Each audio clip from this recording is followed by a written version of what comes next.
ایک یتیم بچہ تھا، اس کا نام عبداللہ تھا۔ چچا نے پرورش کی تھی۔ جب جوان ہوئے تو چچا نے اونٹ، بکریاں، غلام دے کر ان کی حیثیت درست کر دی تھی۔ عبداللہ نے اسلام کے متعلق کچھ سنا اور دل میں توحید کا شوق پیدا ہوا، لیکن چچا سے اس قدر ڈرتا تھا کہ اظہار اسلام نہ کر سکا۔ جب نبی اکرم صلی اللہ علیہ وسلم فتح مکہ سے واپس آ گئے تو عبداللہ نے چچا سے کہا، پیارے چچا، مجھے برسوں انتظار کرتے گزر گئے کہ کب آپ کے دل میں اسلام کی تحریک پیدا ہوتی ہے اور آپ کب مسلمان ہوتے ہیں، لیکن آپ کا حال پہلے جیسا چلا آتا ہے۔ میں اپنی عمر پر زیادہ اعتماد نہیں کر سکتا، مجھے اجازت دیجیے کہ میں مسلمان ہو جاؤں۔ چچا نے جواب دیا، دیکھ، اگر تو مجھ پر محمد صلی اللہ علیہ وسلم کا دین قبول کرنا چاہتا ہے تو میں تجھ سے سب کچھ چھین لوں گا، تیرے بدن پر چادر اور تہبند تک باقی نہ رہنے دوں گا۔ عبداللہ نے جواب دیا، چچا جان، میں مسلمان ضرور بنوں گا اور محمد صلی اللہ علیہ وسلم کا اتباع قبول کروں گا۔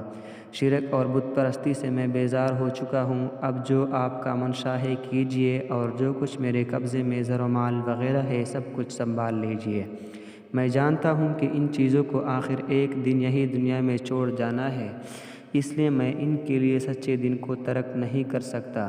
عبداللہ نے یہ کہہ کر کپڑے اتار دیے اور ماں کے سامنے گئے۔ ماں دیکھ کر حیران ہوئی کہ کیا ہوا؟ عبداللہ نے کہا، میں مومن ہو گیا ہوں، نبی علیہ السلام کی خدمت میں جانا چاہتا ہوں۔ ستر پوشی کے لیے کپڑے کی ضرورت ہے، مہربانی کر کے دے دیجیے۔ ماں نے ایک کمبل دے دیا۔ عبداللہ نے کمبل پاڑا، آدھے کا تہبند بنا لیا، آدھا اوپر کر لیا اور مدینے کو روانہ ہو گئے۔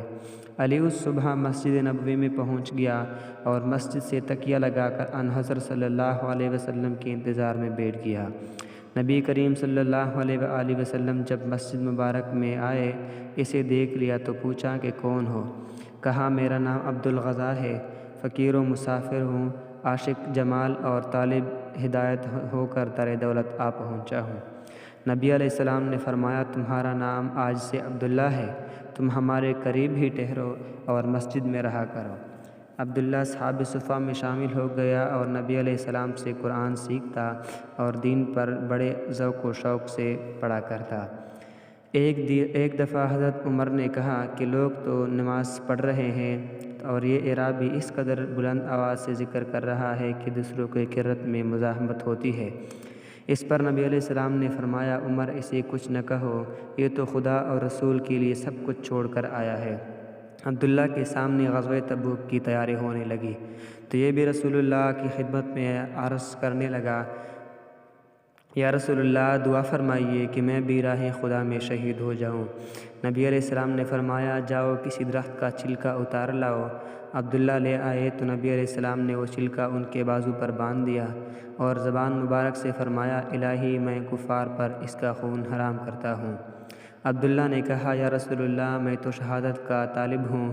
کہا، نبی علیہ السلام نے فرمایا، جب اللہ کے راستے میں نکلو اور پھر بخار آئے اور پھر مر جاؤ تب بھی تم شہید مرو گے۔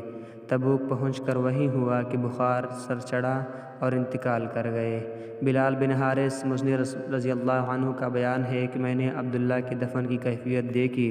رات کا وقت تھا، بلال کے ہاتھ میں چراغ تھا، ابوبکر ان کی لاش کو لحد میں رکھ رہے تھے۔ حضور صلی اللہ علیہ وسلم نے فرمایا، اپنے بھائی کو مجھ سے قریب کرو۔ حضرت صلی اللہ علیہ وآلہ وسلم نے قبر میں اینٹیں بھی اپنے ہاتھ سے رکھی اور پھر دعا میں فرمایا کہ اللہ، میں اس سے راضی ہوں، تو بھی اس سے راضی ہو جا۔